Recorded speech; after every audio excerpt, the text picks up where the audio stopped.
Christmas in advance. Joy Emmanuel. Oga Patrick, happy Christmas in advance.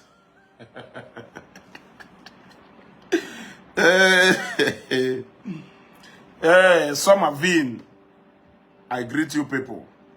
Yeah?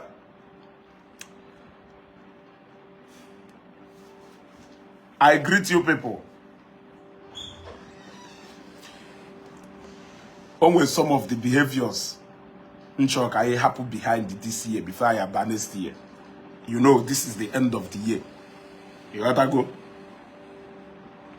A lot of people are being so toxic in this social media, you know, and I hope we understand that there is life outside this social media. You gotta go. Some of the conduct people exhibiting on social media, it is becoming too alarming. When some of the comments on a go, in fact, I can only imagine what this person is operating like. And when we can do no photo, only drop a comment here.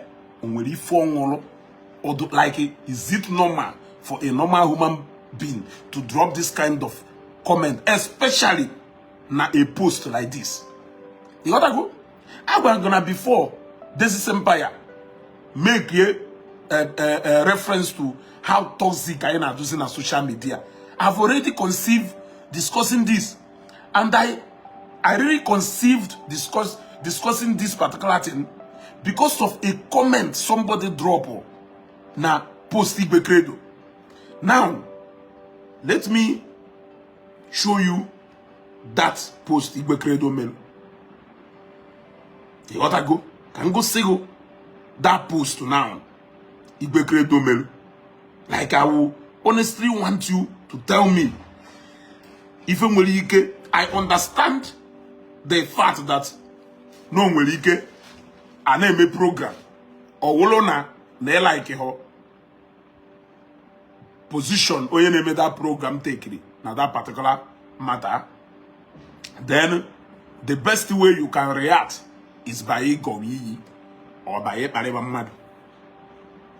In that particular one, I can even say okay, not because of now I don't know how the person actually got that message, but now this one where somebody will be doing a program emokono nwere ife ndị mmadụ ndị Igbo na-ekwu okwu ndị Igbo asị na okwu ọma enweghị ụsa. O nwere ụfọdụ ife ya afụ mmadụ na-eme na Facebook for that there is really no need for you to come and exhibit or bring your negativity here. That this message only an treat who message it do well accepted by even those who don't even wish that person Konolondo. You cannot help it but to show how toxic and how negative you are. Look, Igbo Credo made a video. In that video, Igbo Credo will say, I need 20 professional marketers that will work closely with me to sell luxury estate land in Asaba. Ode go now per plot, location, or whether if you are interested, hit me up on WhatsApp. Oti WhatsApp number. Somebody weje na that particular Odekwe ede na comment section. Somebody weje na that particular comment. Yeah? Ha, OGB campus, I greet you. Somebody weje na that particular post. J na comment section. Able drop kwa this same thing na comment section. Whether you be fool Onyala. It took me time to actually connect between comment here, Igbo Credo drop, or if this post to make and this comment. See this guy. Sometimes I don't know what you guys smoke. What could bring this kind of comment now? Honestly, we are losing it. We are losing it. Look, let us not start misbehaving because of crash of interest I went at this social media. I am saying it. And let us take it serious. We are experiencing too much toxic behaviors among our people. The end may not be good for all of us. I don't know. Only if I go with Igbo credo in one thing or the other, which I may not know. You have the right to your opinion as much as he only writing to his own opinion.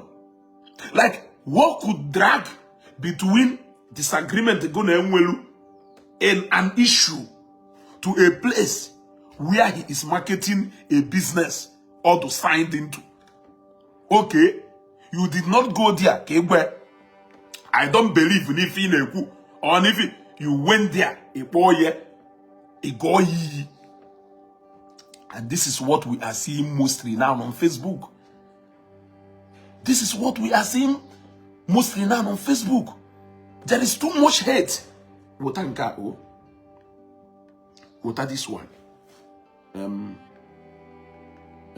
Show this one. Show you. You gotta go. Eh? There is too much hate among our people. Okay. What about this one? Yeah? There is too much hate among our people. And it is increasing. When you put on a postum, I'm no welike. Or when I'm disagree go na issue of Zion Ministry and Ebukobi. I disagree go na the issue of JPAC and Dogeshi. I am go disagreement in so many issues. And egu inwerike fuziebe nwishiri mmadụ happy birthday. Or inwerike fuziebe nkwu about something independent from this thing. Mona unwe disagreement on. You will take your negativity to that particular post. I am talking to all of us.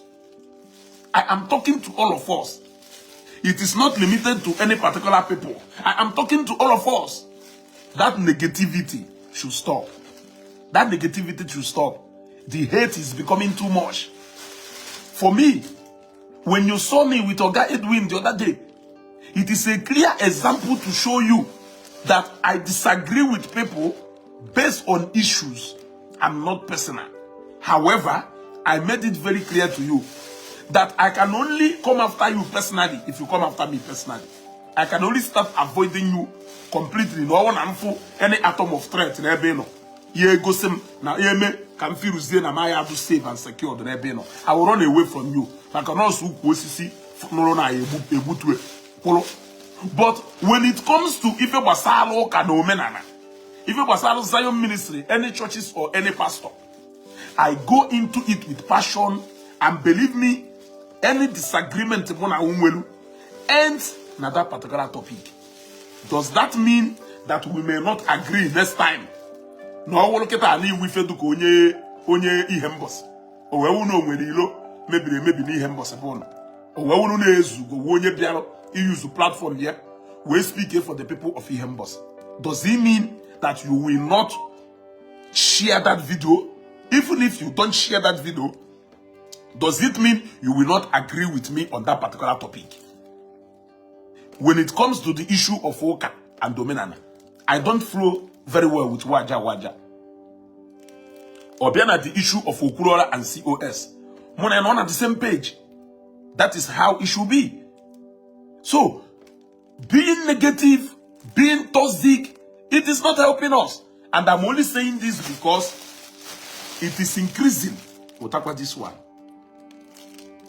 We'll talk about this one now. We'll talk about this here. Thank you. Yeah, we'll tell you. You got to go. I'm only saying this because the rate OCA increasing. This is so alarming. You got to go. So, Mommy Shinyaka, all your 3 hairs, he order the Ifa. Yeah? This is the 3 hairs he order. Like I said, on Friday, it will be delivered. Shrinka, that's a baby. And chop another one. Chop another person. You got to go. It should end. Let us argue constructively based on issues. This hate among Igbos is becoming so alarming. This hate on Igbos are becoming so alarming. If you are not feeling concerned about it, I am honestly. People are beginning to take disagreement on issues to personal level, to the point that you may even be saying, I wish this person long life and prosperity. It is a good prayer. You can pray for anybody. If you mad or whatever, asili no kuoma enwehosa. Ukuoma enwehosa. Imagine netu anoketa. Na mo disagree with the onyamuma arinji or ihede, Light of Africa. Apota mechi niile.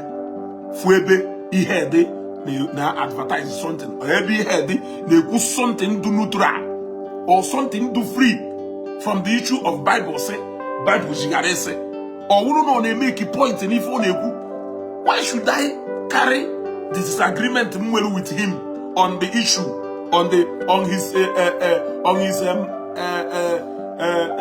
idea on how he sees Bible? Why will I carry that disagreement to that level? I cannot. For God's sake, I may not be interested in every other thing on him, except to draw my attention in another bad way.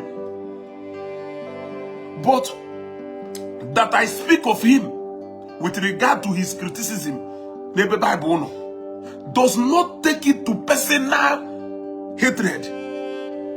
Yes, it is not personal. I just don't agree with him on that particular issue. And it should end there. That does not mean that we cannot agree on another thing. Are you telling me that na neshini kita apota mechini ne wefebe ihe de wire camera we na ekwu hey no nwanyi nda Anambra State wezigbo nwanyi onye kwado inu nwanyi ya bia no nwanyi na Anambra State no nwanyi Anambra, especially ụmụ nwanyi Nnewi no nwanyi Nnewi they make a good wife or blah blah blah blah blah, or no ụmụ nwoke Nnewi they make a good husband. Do you think I should honestly disagree with him because I don't agree with him na issue basalo Bible and Christianity? Have you seen why I said our disagreement should be based on issues? It should not go personal.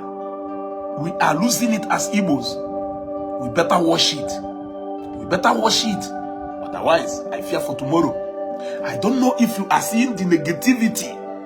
How people are exhibiting so much of bitterness on Facebook because of a matter that has nothing to do with my family directly or your family directly. Some of you has gone to the level of issuing personal threat. Now people, because of the opinion I hold about something, some of you has taken the hatred to even people we associate with simply because you don't agree with me. If you see me tomorrow with another person, you should be worried. If you see me tomorrow with another person, you hate that person. If you see me tomorrow that I'm in good book with Onya, you will hate that person. So what of echini ne? Oruziena Onyaho, elder brother ona gwa sinsi na enyeri aka na help ya meri ifo. No gwarono, no Onyaho ye visit this Christmas. Une we kwado charm no na choko unu welcome this August visitor. We will go drive in Nimebon. Are you going to chase me away? Knowing fully well that outside disagreement na issue of Okanomenana. No, Papa Mo, won't with your elder brother today. Are you going to chase me away? Is that what you are going to do? The answer is no. When I met with Ogedwin, we still go on that disagreement on issues. We were talking about it. We were shouting while defending what we believe is the best for us individually. But believe me, it is still based on those issues we discuss. And I think that is how Igbos should reduce it to be. I think so. I think that is how. Are you telling me honestly? Are you telling me honestly that Nangoma feel because na mo gwalo because of my strong stand, maybe Zion no, and you don't like Zion, you hate Zion. My stand, maybe COS no, and they query Chokomilo, query Kereshiha. My strong stand, maybe Kano, and they query Indomelana, Puzezioku. Oh, we no we causing no, Yanudi na this December or na this Christmas. Welu bosia, iwe kwado, we jewe na your maternal side. Ebe nwa nwanne your mom na anudi. O welu oge ndogo ya bia. O we wuru mu wo ga ahụ bịara ịnụ cousin mo. Are you going to tell them no? Ezugo cannot marry my cousin because of stand there, n'ebe Ebuka Obi no, or because of stand there, n'ebe Ndoka no? I am asking you because it seems like the level we are going on Facebook now. It seems like no nyawo eba inaga. Baby sure. Kilo another person. Sure isi ya oge go. Sure isi ya oge go. Kama na odukoko na Facebook nka.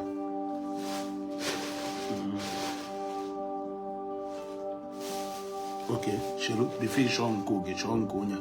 Sure, keruzi kere nya ko yesterday.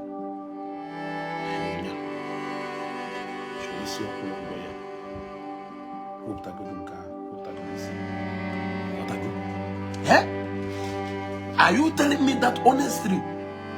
You are going to tell them no. Let's go. Guy me.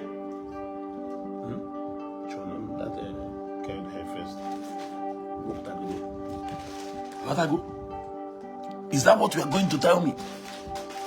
Let us dictate our boundary. What I go? Let us kai 1 million kita or do not pana. If we will take the hate is becoming too much. The hate is becoming too much. Imagine because of if you want to ekwu gbasara ụka na omenala onunugu ịda akọma kọtin dube mmadụ ọnụ ime video ebe m na-ekwu ya ịghalụ issues m na-ekwu ịkọba kọtin dube m ọnụ ịghọtago eme video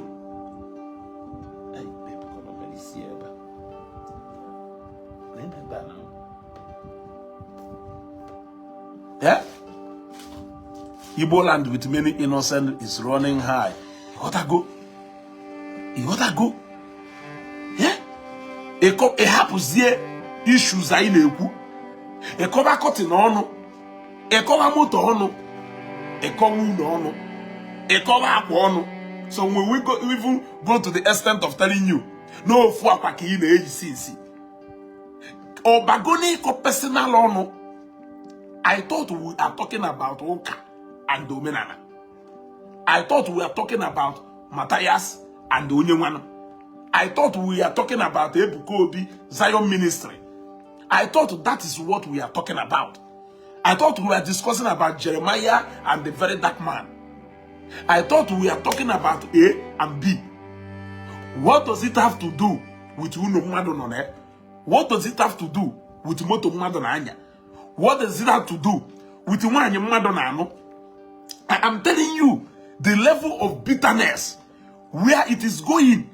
And believe me, that was what led you from talking about Akko and maybe Onedo against actions here against Matthias when he was arrested.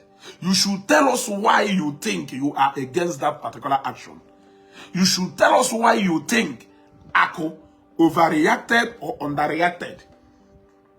Rather than going to zero bitters, rather than taking that bitterness to the point of going to zero bitters in business on a meme.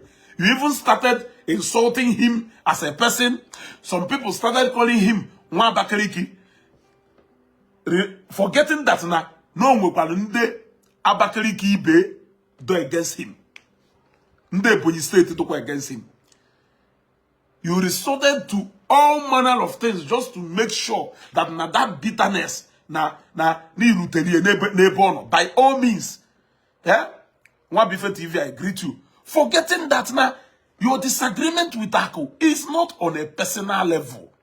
You don't know him beyond social media. You don't know him off social media. Tomorrow, what if you walk in for an interview in an establishment? Or we at that office if at Arabia interview no only ya conduct to interview on social media. What are you going to do? What if no guy recommended? Go ahead. When you that contract in a shop. What if no na social media? What if no na he na bidding there? Now while we know you na ya bata this Christmas. Kema na yenye olu awumake. Kema na yenye olu mataisi. Kema na yenye olu roofing. Kema na yenye olu plaster. Kema na yenye olu ibu foundation. What if e bata woni meba or wonu no nya hu onye palele na social media? You may not remember that person, but that person will get time. Onya will get poor afa or no go defa or no go account.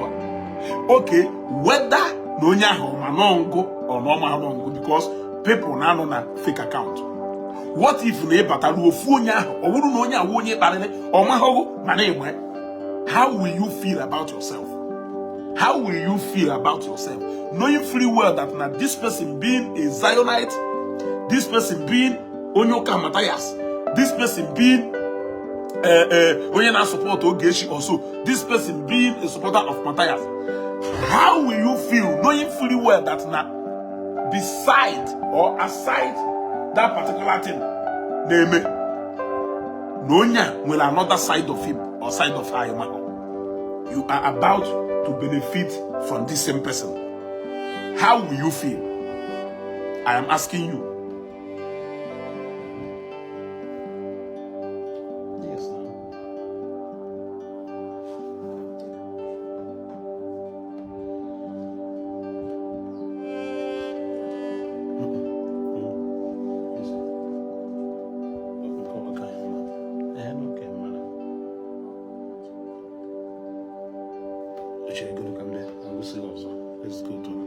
You gotta go. How are you going to feel? How are you going to feel? You see, let us stop all these toxic behaviors. Because Metromaka na like and love button. Metromaka na like and the love button. Chota this here. Onyoma Lucky, I greet you. Dalo. You gotta go. Metromaka na like and love button, and they make sure you share this video. Share this video. It is very important. Share this video. It is very important. How will you feel? There is life, for God's sake. Beside this social media, there is life beyond, beside, aside this social media. Yes. Let us disagree on issues. Let everything we do on social media here be issue-based. Yes. Let it be issue-based. Let it be issue-based. We should stop all this personal attack. Yes. Feel free to express yourself while you are disagreeing with me. In fact, Kwechili, but all this name calling, all this personal attack, all this insult, all this, it is becoming too much among the Igbos. You will even at the end of the day, Shopota, no for any men that we steady na drag. Now at the end of the day, no nya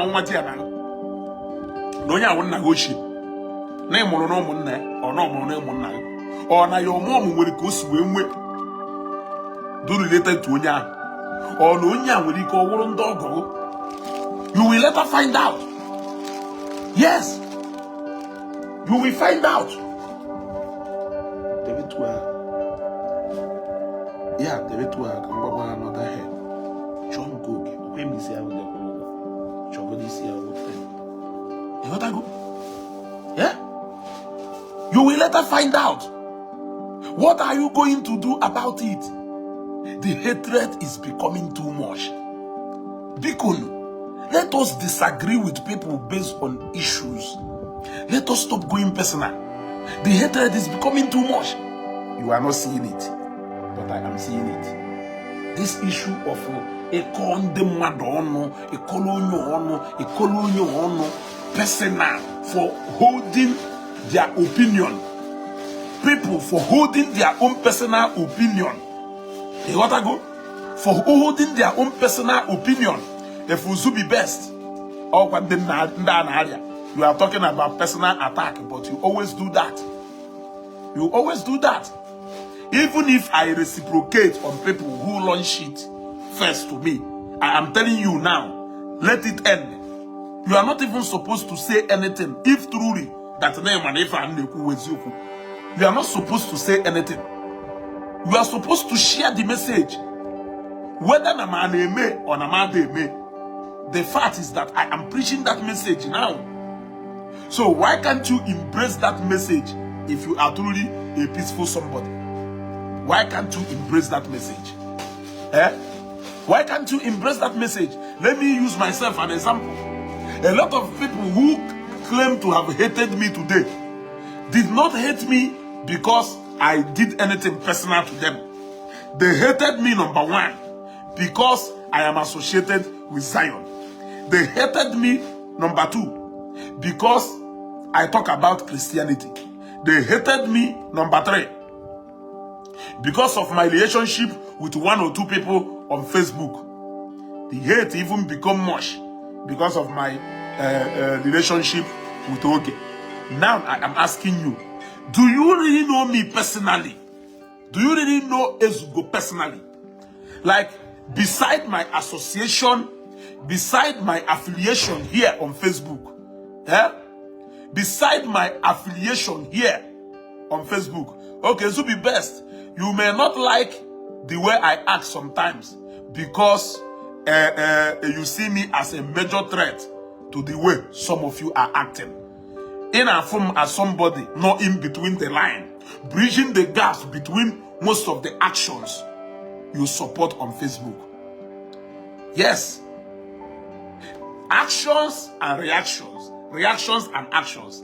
I am now telling you the right thing to do. Why will you say you don't like some of my behaviors most times? Can you give me an example of, okay, my brother, I think this should be the best time for me to actually interact with you. Zubi Best, can you drop like 2 things or 2 ways I have acted on Facebook here that you don't like? Can you tell me 2? I am giving you that opportunity to tell me 2 of the ways I have acted on Facebook here that you don't like. I will not say anything. I will continue saying other things until you finish typing. I want you to tell me 1 or 2. Let me know whether that 1 or 2 things here, there, nor disassociated from the fact that I am associated with Zion. I identify myself with Zion. I have chosen to be the Christian that I have chosen to remain a Christian that into. I was born into Christianity. It has never disappointed me. I don't have any regret for it. Why should I be complaining with you? Tell me. I don't have any regret whatsoever. It has never disappointed me. It has never let me down. It has never given me any room for regret. Why should I share the same opinion with you? So, I want to see where it is disconnected with this particular thing. I want to see. So, tell me one thing. That this Facebook like you.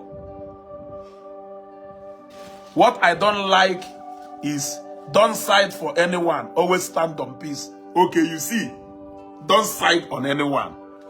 Always stand on peace. Never in a semo, don't side for anyone. Always stand for peace. You are siding someone else, which is your own opinion. You see, inside the mado, I don't think in all na side onye na side. You gotta go. What of all na side onye na side? Will you have problem with that? Yeah? It is my own personal opinion. But because it doesn't relate to your own opinion, you have problem with it. How long are we going to be behaving that way? You gotta go. Or these 2 questions.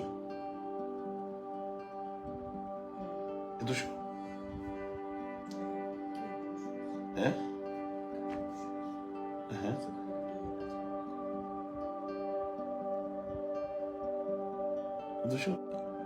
And the Oya was not able self.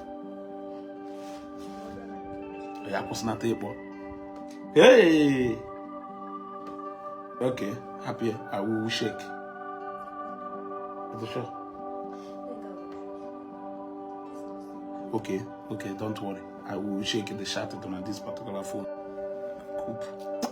Oya Bugito. Oya 100 times. About you pick for call us and car won't work in you.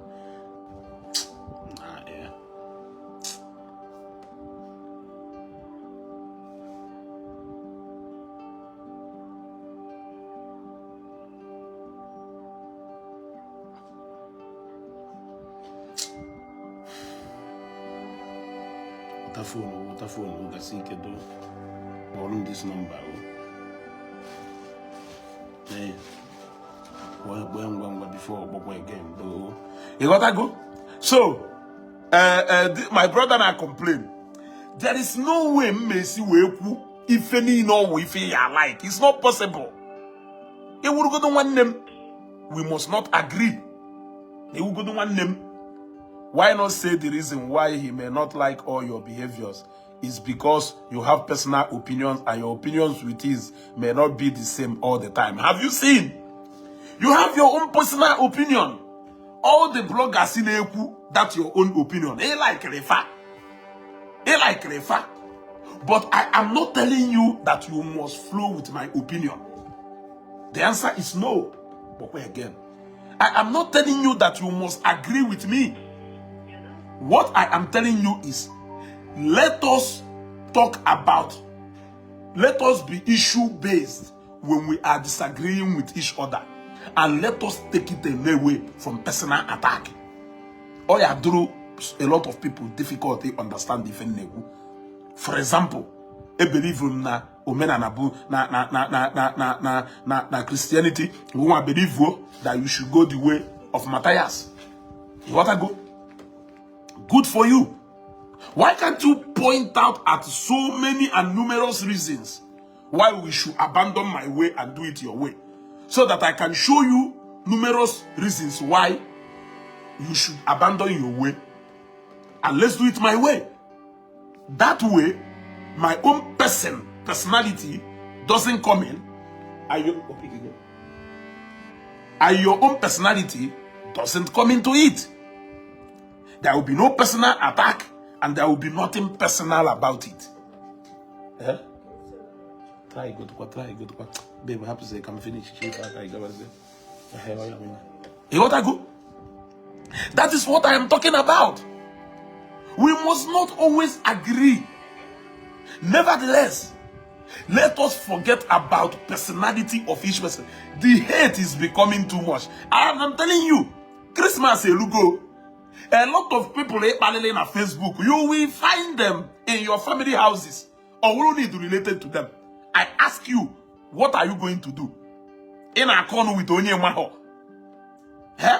One day you will find out that behind that fake account where your boss in the office, you will find out that Emeka Chukwanya gonna call on. No nya fiancé ni woman, fiancé one ne woman. Now the abalo transfer ni na he use.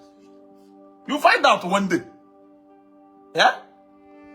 I don't know how you are going to feel when you finally find out of if I'm negu. Imokona madu kelili. Imokona etu akamadu siwe kelili. Yeah? Imokona etu akamadu yesike kelili. Hardly ke ya for somebody ama honye monye mayo. Or somebody enwe hoko siwe kei unless no na akowabo. The moment mo na obidori kowa, ngwa na mu wonye newi, ngwa na mu wonye ruago. Iya jure dem e ma bendebo okonkwo. Nse yes. E ma Daniel Okonkwo. Nse yes. Iya selem ha Daniel Okonkwo. No na ha biko na emene na elugu. Hardly ko ye koi. Ona wo go na nwanne nwoke. Nwezie disagreement or differences n'ife gbasara something. Go na ye etekizie to personal. Ona no wazie the thing or carriezie differences ya hunu nwelu. That we don't agree on A. Who says we can't agree on B? Oshena, but I'm telling you the truth now. That we don't agree on A. Who says we can agree on B? So, when I looked at that comment somebody dropped on a page, what I concluded, no, they disagree with Igwe Credo on so many issues. And because of that, Onya Ogi Igwe Credo ase. We Ochachi Igwe Credo ase. Gonna ye make a anything personal. Wobo business gonna make up personally or gao. Gonna ya no buhogo. Wobo ife sell gonna yoku. Now the difference no we position or maintain on Facebook or no when somebody or nya associate your way to that you don't like. It is now a reason for you to constantly talk down on every single post. Even the one that should ordinarily benefit you. Because ever on a day, no need the 20 people who can market land. No one is shallow. Join, go inbox for you. That is more like trying to empower 20 people to come and find a means of their survival. But we are here talking about creating jobs for people. We are talking about creating employment for people. In a page, if somebody in a shop, he get 20 of our people into being productive. Like, I did not see any relationship between that comment and the post itself. And sometimes when I see it on my page, I laugh. And when we can talk about something, and when we can talk about a particular something, I want to know when I pass it through and know. And for somebody at the flow with me, because of Zion, or because of Zion, or because of Ogechi, or because of anything, or be able to say, no go on a Facebook, every day, you will have call, like you will ask yourself. So because now this person disagree with you, because you agree with Matthias and disagree with me on a particular issue, this is just a particular area of my engagement, man. Because you disagree with me at that level, it means that every other thing I say, you don't agree with it. Mpota na Facebook na asinde mmadu biko no shakwa na opi work ahụ na ebisi mmadu eti iko n'isi ebe ha na ebisi mmadu kama ihe achọgodu ka iwolu message ahụ tụsawe o ịtụsana na Facebook ka ọ ghara iwu n'ishi ya na video zugo mana kpọwa ndị nke uno na opi work ebe na comment section ebe ahụ ife ọzọ ya no this guy onye ala why na this guy na make noise every day. You will be on Facebook making noise. Every day you'll be shouting. Every day. Go and look for something to do. When I look at that comment, I will try to look for the relationship between that comment and what I have posted. I will not see anything. You got that good? I will not see anything. Some of them will even go to the extent of your market, hear your product. They will tell you, go and call the Zion to come and buy. If you market 0 bitters, go to Zion and sell it. Is that how this bitterness has gotten deeper into something that has nothing personal to do with you? Okay. I stand with either joker. I am 100% a Christian. I cannot compromise on that. I'm going to decide there. No, if Matthias is a face support. Can you tell me how that belief in Welu, what effect will it have on my immediate family? What effect will the one I have on your immediate family? Apart from sharing thought, so that people who are not either me or you should listen to the reasons why we have given and why we have followed both ways to choose and decide. No, I am impressed with what Ezugo is saying. I think I will go with what Ezugo is saying. No, I think what Emeka is saying is very okay. For the reasons he has given, let me flow with what he's saying. Every single thing is not all about me or you. It is all about thousands of other people who are watching what we are saying. So why are you going, since you know that where I am standing has no direct effect with you, where you are standing, and where you are standing has no direct effect with where I'm with me or my family. Why do you think it is enough for you to hold enmity with me? I am asking you. Some people will even resort to giving threat, issuing threat to people. Eh? And Igbo has become so hot for Monayo. We are also making the social media space so hot for Monayo. Enu adumma, anadumma, ose nwaku, ose nwaku. Ebe shata, amara na ndi Igbo ya gbofu je na onu ulukuru. Yeah? Yes, people should learn to take the message at any given time. And sometimes focus on the message and forget the messenger. Even though there may not have been any need for you to have personal hatred for the messenger. You have only disagreed with the message the messenger would have. Yes, the messenger has never offended you personally. The messenger has never done anything personal, direct to you. Why hate them? Because of their engagement on Facebook. Disagree with them. Or go back and thank you, sir. Disagree with their message. Reject their message. Rebuke their message. But their personality has nothing to do with you. I think this is what we have been battling with on Facebook all this while. And sometimes... Babe. Bia, gasike o.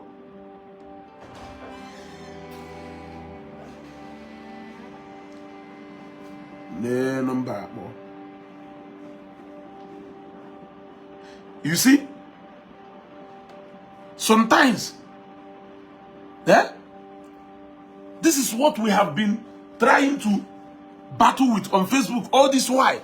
And sometimes you may be pushed into provocation and you will begin to react in a certain way. But how are we going to continue to dwell in that manner?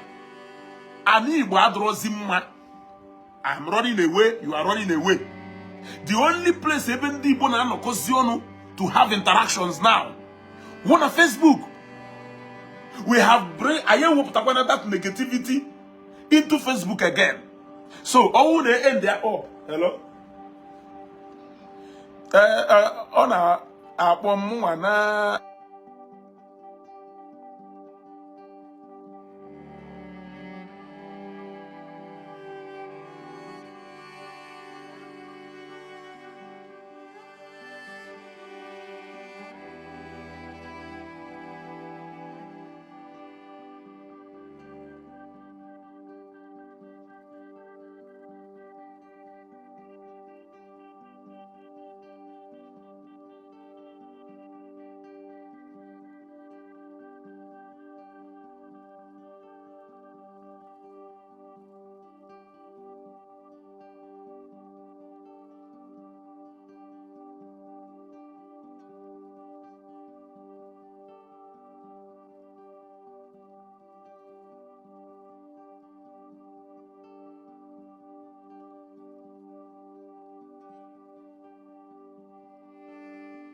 Because no one anyway.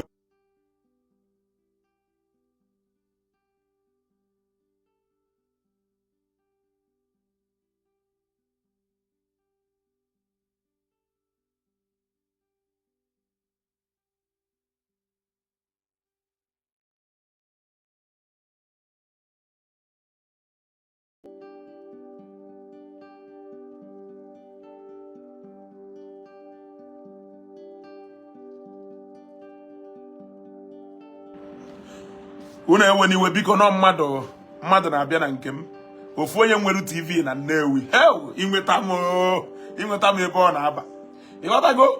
So my people biko nu ana m ayọ it is because the bitterness is becoming too much now. Ndị Igbo has been divided into different groups now. So if they want to judge you, they either judge you because you are onye omenana, or because you are onyoka, or because you are a follower of this person, or because you are a follower of this person, or because you hate this person, or because you love this person. Igbos has been divided along this line. And you will bear with me that it is not a good sign. It is not a good sign. Let me give you an example why you will know that this is not a good sign. And I am telling you this based on my personal observation. You can register your own observation here. It will be taken. Many people who went against Okurora and Igbo during the time of COS did not actually do that because they hate Okurora. They did not actually do that because they have any slight understanding of what COS is. You gotta go. Will eventually go. I follow you and watch your videos, and you are one of the people with good reasoning on Facebook. But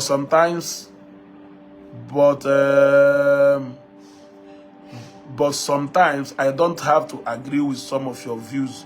One advice I will give you is for you to monetize your content, because your good knowledge and analytical ability, if you monetize your content, it will help you to have more unbiased views, because you will need favor from anyone to keep it rolling, because it takes money and time to create content on Facebook. Fuel, data, and time is not easy. Anyway, my brother, Arsenal FC update. I will tell you something again for free. And that thing I'm telling you for free, I have been saying it all the time. Talking about, I don't need anybody to pay me. I am repeating it and I'm saying it again. Everything I hold on Facebook here is my personal view and opinion, and nobody pays me for anything. Yes, anything I hold on Facebook here is my personal opinion, and nobody pays me for that. Yes, if you say that people are paying me, I am not the only page that has reached monetization but has not monetized. There are people who have pages of 50,000, 100,000 followers, but they have not monetized their page. You gotta go for reasons best known to them. I am not hungry, and I have not said that I am hungry. I have how I get money to take care of my personal needs, and even enough to give to people. So nobody is influencing my decision or my opinion. Every decision I take is out of my love and passion for what I stand and I belong to, I represent, without anybody paying me. You got that? My opinion is not an endorsement that people will pay me before they can get me endorsed to start speaking or representing their brand. I have given you one example. I was born into a Christian home. I grew up seeing my father and mother as Christians. Till the day I was born, up till today that I am heading to 40 years, I have never for one day regretted being a Christian. I have never had any reason to regret ever being born into a Christian home. I don't have any regret of being born into a Christian home. I am very much proud of my father and my mother for giving birth to me in a Christian home. Christianity has never, what will I say? In fact, we don't have any complaint whatsoever. Can you tell me what somebody really need to pay me for before I can stand up for this particular thing that has never let my family down? I've just explained one to you. You gotta go. I've just explained one to you now. So can you tell me why somebody honestly need to pay me? Okay, if somebody is paying me, who is paying other people who are speaking against that same thing I am promoting?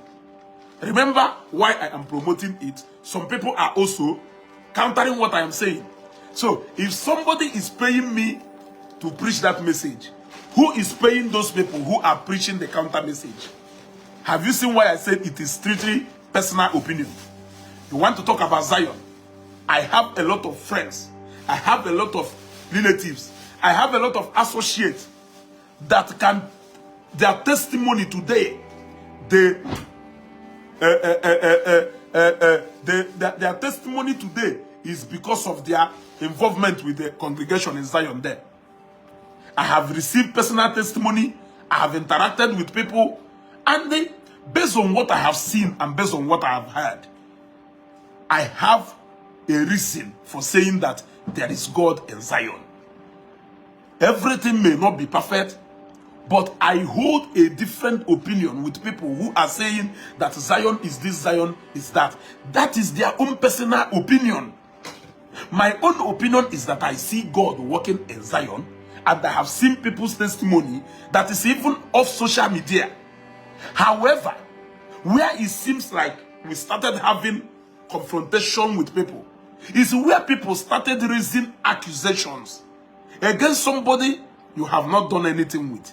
I started throwing in caution to say, no, you don't level such allegation on people without giving that look at what has been done. That is where people started being confrontational and direct in that particular issue. Otherwise, you have the right to say you can't go to Zion. You have the right to say there is no God in Zion. You have the right to say that Jesus Christ is powerless, that Jesus Christ does not exist. That is your own personal belief and understanding. But the moment you start bringing in personalities into it, the reactions that is on Facebook now may be inevitable. That was what led to emergence of Ijele and a lot of people. So, who is paying who, for God's sake? If somebody is paying me, who is paying the other person? Okay, look at all what Ijele did. Who was paying Ijele? Look at all what Very Dark Man did with regard to Jeremiah and Evangelist Ebukobi's issue, even Obro and Igbo. Who paid him? If you believe that he is representing your own view, your own opinion and interest, and he is doing it genuinely without anybody paying him because he is saying what you are clapping for, what makes you believe that I cannot still be airing my opinion from the deepest part of my heart? Why other people are also clapping for me? You are clapping for him, people are also clapping for me. You are telling him right on, people are also telling me right on. So, who is being paid here? So, you see that this is all about opinion. This is all about belief. This is all about interest. But between all these things, let us take away personalities out of it. Let us look at all these things as diverse views. You may convince me to buy into your own view. I may convince you to buy into my own view. The personality of both of us or anybody should be taken away from it. Except now, if somebody may directly, and we have seen that that person may make this thing directly, then we should speak to that person and talk to that person for what he's doing. If there are people who should tell us that this person is not doing this, they should also say it so that we will know. You see, this is where we started falling apart. You would say because of Nana say na Kozayo no power, Akozayo no dogu, you would hate him. Go na Kozayo no Nazana. Go na Kozayo. Ononaka Azana. Munga Boho ga pona Zion as if in as much as from me for Melody ye Jew boyas. From me for Melody ye Jew boyas. You may not like the actions he took, but that may not bring hatred upon him. Yes, I don't like a lot of activities of Matthias, but I don't hate Matthias as a person. Yes, I don't like some of his activities. I speak against some of his activities. But you have never seen me. You have never seen me going some kind of too much personal of Matthias, except or something related to an issue, just like the issue of that NGO. The issue of that NGO is a public issue which should be discussed. It is a non-governmental and a non-profit organization. So it is open for criticism because that NGO is open to serve the public. So it is not a personal something, it is a public stuff which should be open for criticism. But aside that, we confront him for things, for issues, and not a that corner personally. I don't know if you are getting me. Let us limit our views. Let it just be opinion-based. Let our criticism be issue-based. Let us stop bringing people into what we are saying, into what we are doing. Don't bring me in. I don't want to bring you in. It is like that.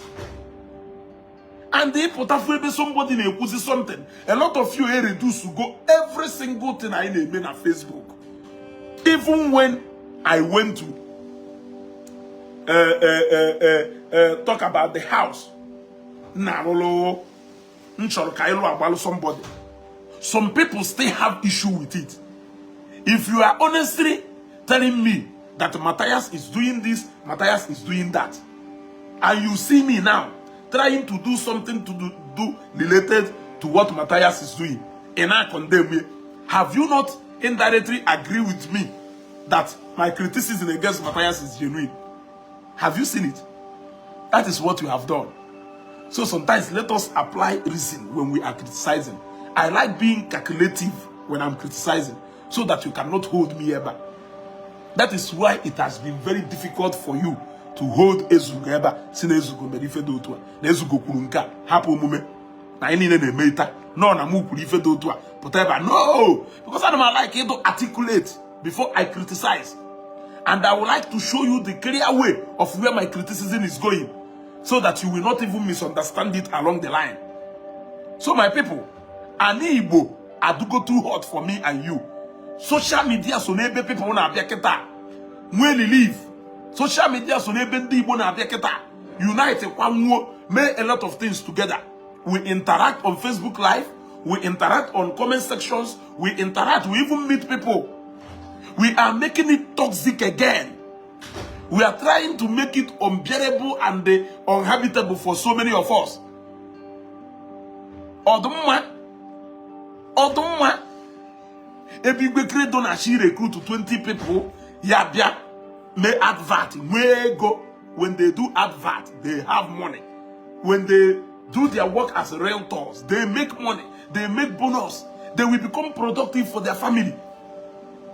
Even if you don't agree with him on everything on Igbo, will you honestly disagree with him on that? I'm asking you. Even if you don't agree with him, will you honestly disagree with him on that issue? So, I am speaking to all of us. An Igbo na eloko.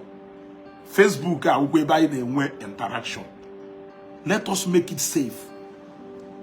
Let it be safe for all of us.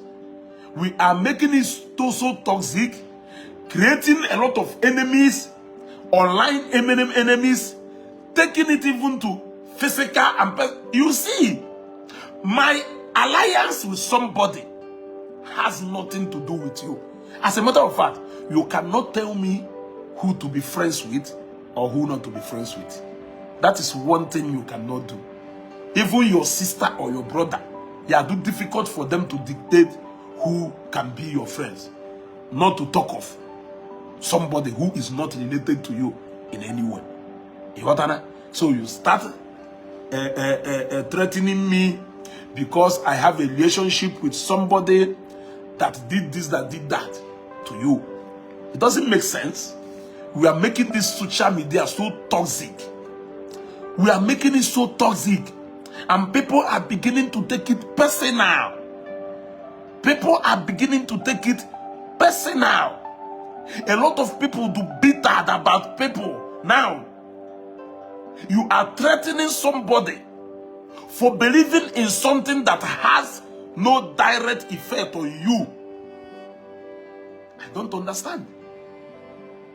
Like, I'm failing to understand. You want to shut me down so that you can be speaking. I want to shut you down so that I can be speaking. I want you to hear me out as much as you want me to hear you out. You know, 50-50. Onye achoka ana ni phone eku. Onye achoka ana ni phone eku. Onye achore short, onye down. Onye achore short, onye down. Why can't we listen to each other and draw our conclusion? I'm asking you.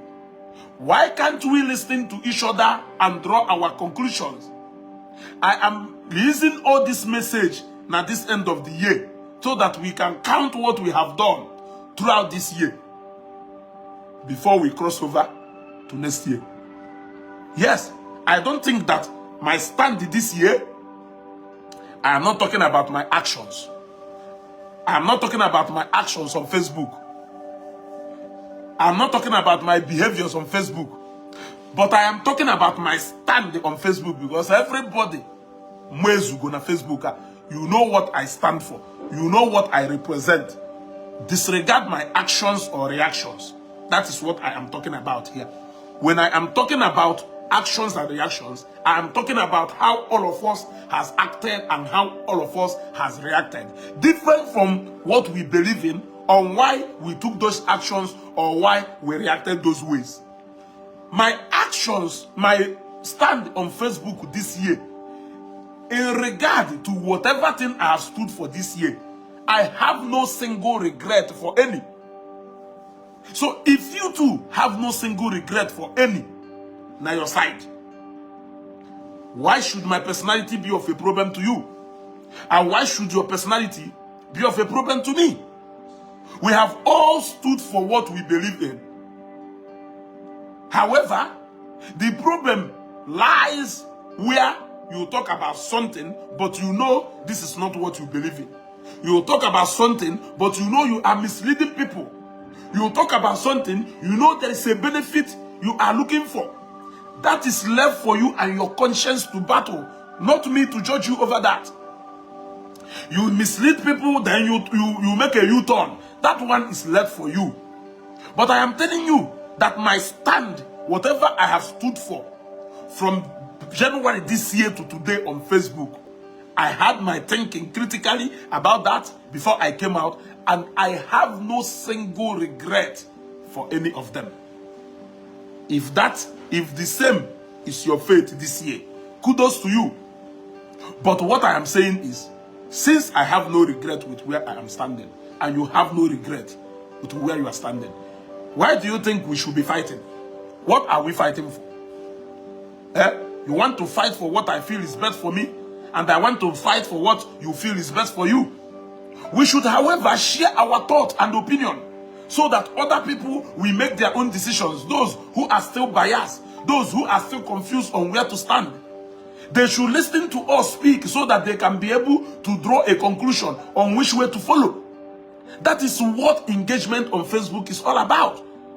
We, along the line, through it to aligning, building alliance, division, creating divisions here and there. Creating divisions here and there. Recruiting people. Recruiting people. A way because the judgment on Facebook. I was saying that before I was interrupted. Inspiration. I was saying that I realized that majority of people who stood against Okurora during the time of COS issue did not actually understand what COS is all about. Some of them, up till today, they don't even know what happened in that WhatsApp group. They don't know what happened. However, their point of anger, where Okurora is the fact that they are speaking against miracles and a mega church. They are speaking against the powerful nature of Christ I portray. They are speaking against the powerless nature of Christianity and the God we worship. At that particular time where they are telling us that there is nothing like prophecy and there is nothing like miracle, a prophecy came upon Okurora and Igbo.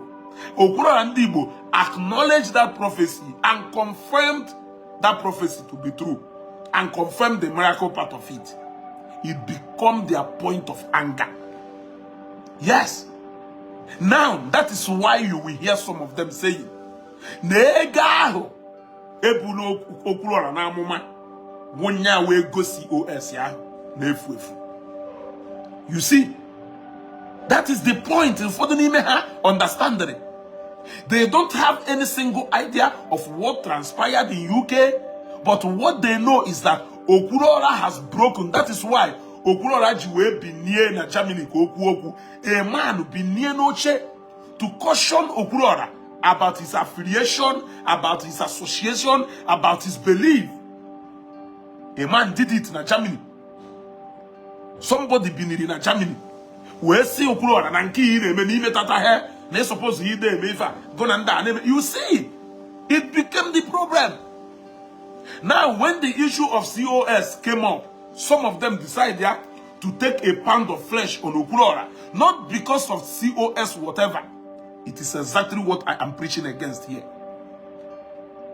Because when you understand that the Christian belief and life of Okurora, the faith Okurora believe in, the spiritual part of life of Okurora has nothing absolutely to do with the COS issue. Then you will confront that COS issue critically with facts. Yes, you may not also agree with him on that COS, but the way you come out, we could see that you are speaking from a neutral point of view. You have judged him differently, na issue concerning the spiritual part of Christianity and whatever. You are going into that COS issue on another slate. But what we do is joining Ife Basalo Kanomenana into every issue that comes up against somebody. So that person may not get any justice as far as belong to the wrong side. Now he belong. You see, that is why sometimes I say because I understand critically. That is why in okay, this is Empire Kuloku. I thought this is my sister. No. Somebody do kuchen neguato. And many others that I know. There are so many others that I know who went into COS issue. Do you think I did not understand then that there are people who are in that COS genuinely, but it's just that the way they are coming out from, it is out of emotion. If I will go ego mad, Emeka, I know how ego mad to see about with. Hey, because ego with it, nobody can even play with you with ego. You got to go. You dare not play with an Igbo man. If you want to raise emotion, mention money. You got to go. My dad is saying, if you go cow kamawa, no hanego, or man or can and I can see cake or I can see cake. You got to go. So ego. A lot of them, the moment they mention ego, their emotion and anger is on the pains of these people. What the people may be passing through came to the center of their mind, so they started reacting. But all those reactions and emotion does not represent or translate to the fact that an innocent man will be made to pay for that. And that is what we are trying to tell people. We are not saying that we are claiming ignorance of the pains people who go have through are passing through. But nevertheless, you cannot go to the court and cry one day without giving court any evidence. Court are passing a judgment just to dry your tears. It doesn't happen that way. And that is what I keep trying to tell people. We should start coming out of that emotion. That is why we have failed to solve any issue. Because we will dwell on emotion, it will take us away from the reality, not on the ground. So, a lot of people went into COS using their emotion.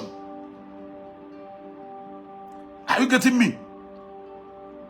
And if you are using your emotion, you will fail to understand the interest of other people you are collaborating with. Because you see them now collaborating with people who are under individual vengeance, who are on that mission for individual payback.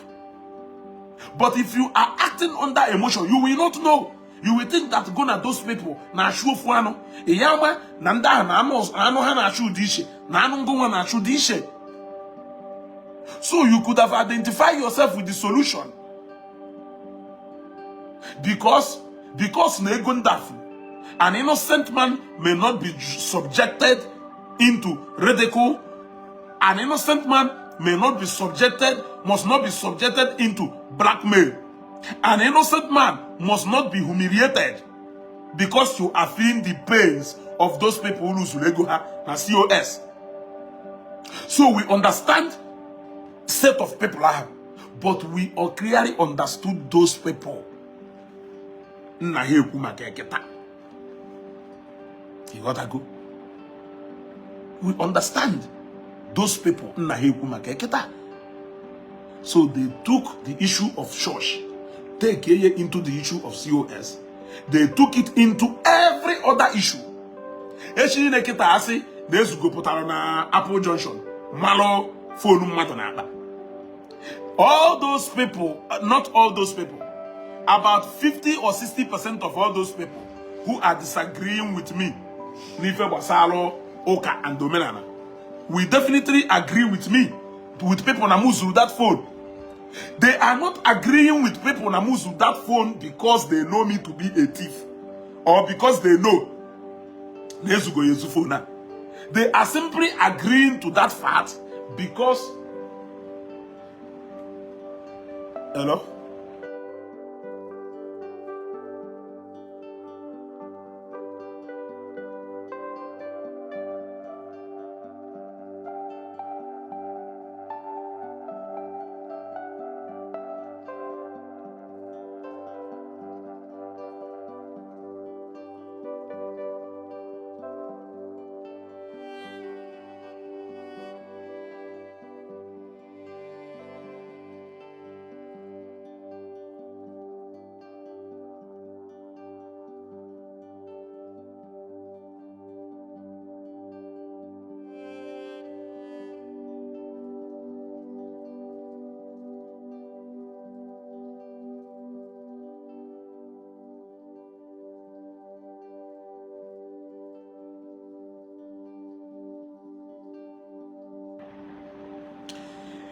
You gotta go. Now a lot of you will condemn me, not because you know that I can steal that phone, but because of my association with Mr. A or B, because of my opinion about A or D, will automatically make you to condemn my own person, even without knowing anything about my personality. A lot of people you see on Facebook are actually nice. The only difference is that they disagreed with you on an opinion, which is not a crime. If you cannot convince them, you leave them until the day experience will teach them better.